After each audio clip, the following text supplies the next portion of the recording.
It started quietly, the kind of quiet that usually hides something sharp underneath. One anonymous email, no name, no signature. Just a message sent out early in the morning to several major newsrooms at the same time, like someone wanted it impossible to ignore. The subject line alone was enough to make editors pause mid-scroll. Archewell, the truth behind the numbers. And once that email was opened, there was no closing it again. The sender claimed to be a former senior employee, someone who had handled the finances directly, someone who had sat close enough to the heart of Archewell to see what most people never would. They didn't scream. They didn't accuse outright. That was the most unsettling part. They pointed to public documents, IRS filings anyone could download, and said the quiet part out loud. That money marked as internal expenses and personal project support wasn't as innocent as it looked. That questions were asked, that answers never came, that asking again got them removed. And then that final line lingered like a threat disguised as regret. I don't believe I'm the only one who noticed it. Within hours of the email appearing in the media, things started moving in ways that don't usually happen unless someone powerful is listening. The U.S. tax authority didn't storm in with sirens, but scrutiny expanded. That's how these things work. No drama, just files being reopened, timelines being checked, transfers suddenly viewed through a different lens. Archewell released a neat little statement saying everything was legal and transparent. On paper, perfect. In reality, the questions only grew louder. If nothing was wrong, why did one email shake the system so fast? Inside newsrooms, that email became the only thing anyone wanted to talk about. On December 12, 2025, in a London newsroom buzzing with routine noise, the message finally got the attention it wanted. A veteran editor opened it, expecting the usual bitterness from a disgruntled ex-employee. Instead, he felt that chill you only feel when something rings too precise to be random. The sender said they worked at Archewell for over 3 years, right after the dramatic fallout of Megxit. They weren't a distant clerk. They were in direct contact with Harry and Meghan on fund operations. Fired suddenly, no explanation, just gone.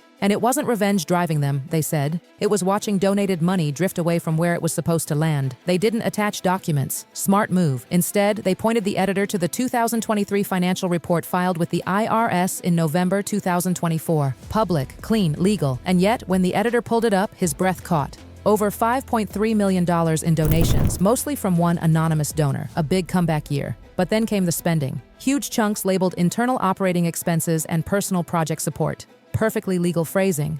Also, perfectly vague. Too vague. Especially for a charity that had already raised eyebrows for late filings and missing grant dispersals before. When reporters lined the spending timeline up against real estate records, the room went quiet. Those large expenses happened right around the same time the Montecito mansion was being upgraded. No proof, no smoking gun, just a coincidence that whispered instead of shouted, and that whisper was enough. 3 days later, across the ocean, an alert quietly lit up in a tax office. No press, no panic, just a flag triggered by sudden media saturation around a cross-border charity. Archewell again. The specialist handling the file already knew the name. Habitual late filings, creative descriptions, nothing illegal, just flexible. As she reread the reports, certain phrases felt emptier than before. Founder family support, long-term project development, expanded operating expenses, beautiful words, hollow detail. At the IRS, a routine audit quietly became an expanded review. Not an attack, just protocol. But protocol is how every serious investigation begins. What emerged next wasn't a scandal headline, it was a pattern. Money leaving Archewell didn't always go straight to communities or causes. It moved through intermediary companies tied legally to Harry and Meghan, project management, strategic consulting, content development, all lawful, all neat, all frustratingly unclear about what they actually delivered. A financial journalist summed it up with a dry laugh. Money takes a long walk and comes back close to where it started.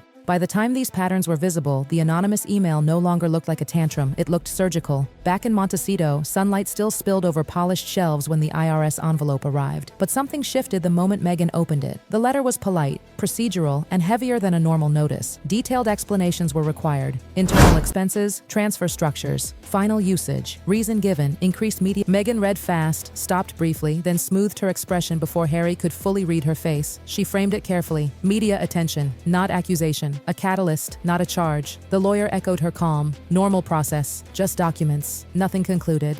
Harry wasn't convinced. He leaned against the bookshelf, letter reflected in his eyes. Are you sure that person doesn't know more? Meghan smiled lightly, the kind of smile trained through years of crisis. If they knew more, it would be louder by now. But when the IRS meeting came, the tone was different from any interview they'd ever done. No narrative steering, just numbers. Why weren't these expenses described more clearly? Why so many intermediary units? Meghan spoke smoothly. Mission first, structure justified, language impeccable. When the inspector mentioned the former employee, Meghan paused paused just long enough to notice. "Administrative issue," she said. "We'll review the presentation." Harry said almost nothing. When he finally spoke, it was brief. "We're ready to cooperate, not strategy, realization." After the call, Meghan took another call. A voice from Archewell's early days. Quiet, urgent. They're asking for deeper bank records, not just the funds. Meghan closed her eyes for a moment. If they continue, they'll see. The line went dead. She didn't repeat that to Harry, just said they'll review the accounts. And for the first time, Harry thought back to the day the assistant was fired. How easily he'd let it go. How confident he'd been that everything was under control. Inside the IRS office, screens glowed late into the night. Data stacked itself into stories without emotion. Transfers timed too neatly. Intermediary companies appearing again and again. Property records lining up just enough to make coincidence uncomfortable. No accusations were written, just notes. Patterns need clarification, personal project support. Such a gentle phrase for something potentially heavy. Outside, journalists noticed something else. The speed of the PR response. Denials drafted before conclusions existed. Transparency promised without detail. In investigations, that eagerness often feels defensive rather than confident. Another request went out. Full bank records. The moment where many cases either collapse or crystallize. Back home, Meghan turned crisis into routine. Lawyers, advisors, every word reviewed, not to change numbers but to soften their story. Essence and understanding aren't the same, she said sharply. Hiring another specialist lawyer raised eyebrows. Not because it was wrong, but because of when it happened. If this was just administrative, why prepare for war? Harry did something different. He went to London. Quietly, met with people who knew how royal funds were designed to avoid this exact chaos. To some, it looked like retreat. To others, instinct.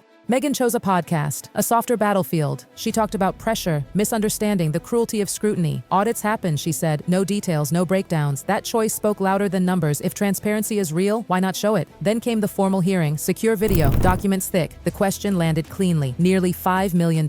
What was it ultimately used for? Meghan answered without hesitation. Long-term initiatives, unmeasurable short-term impact, safe words, familiar words. Harry stared at the table. When asked directly, he surprised everyone. "There may have been errors," he said quietly. "We underestimated the complexity." The room shifted, not because it proved guilt, but because it cracked the unified front. Meghan moved fast to regain control. Good faith. Process, not intent. The inspector noted everything. Afterwards, leaks painted a divided image. Harry looked exhausted. Meghan looked composed. Too composed. The public stopped asking if money was misused and started asking why the reactions were so different. At home, the silence became heavy. Harry couldn't sleep. The numbers, the former employee, the firing, it all circled. One night, he finally said it. "We should release everything. Break it down. End this." Meghan shut it down instantly. More details mean more twisting. Let PR handle it. Logical, sharp. But behind it, fear flickered.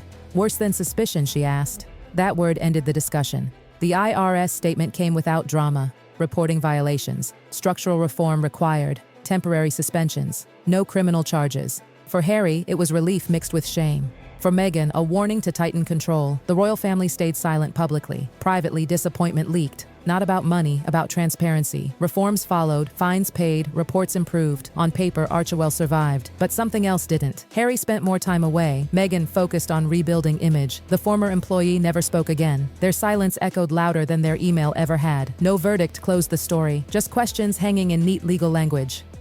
Was a line crossed, or was it blurred slowly until no one noticed? Was it misuse, or the quiet danger of power believing it's entitled to flexibility? Transparency, once promised, now felt conditional. And in that space between truth and control, something fundamental shifted. Not just for Archewell, but for the people holding it together. What do you think about this story? Share your thoughts with us in the comment section. Remember to like, share, and subscribe for more. Also click the next video showing on your screen. And even after the cameras moved on and the headlines cooled, the tension didn't. It lingered in the small, quiet moments where no PR team could smooth things over. Harry felt it most when he was alone. In hotel rooms in London, staring at ceilings he'd known since childhood, he replayed everything again and again. The email, the firing, the meetings where he stayed quiet because it felt easier. For years, he'd believed good intentions were enough. Now he wasn't so sure. Good intentions didn't excuse sloppy systems. They didn't protect donors who believed in a mission. And they certainly didn't erase the feeling that someone had been pushed out simply for asking the wrong questions. Back in California, Meghan moved like someone determined not to lose control. New projects were announced, carefully framed around empowerment and impact. Smiling photos, confident interviews, Everything looked forward-facing, but behind closed doors, every mention of finances tightened the air. Conversations ended faster. Words were chosen more carefully. Transparency became something discussed, not practiced fully. To Meghan, survival meant staying composed, staying ahead, never giving critics more than absolutely necessary. To Harry, it started to feel like the very thing that was suffocating him. Friends noticed the distance before the press ever did. Different travel schedules, longer separations. When they spoke about Archewell, they spoke like two people describing the same storm from opposite shores. Harry wanted closure. Meghan wanted containment.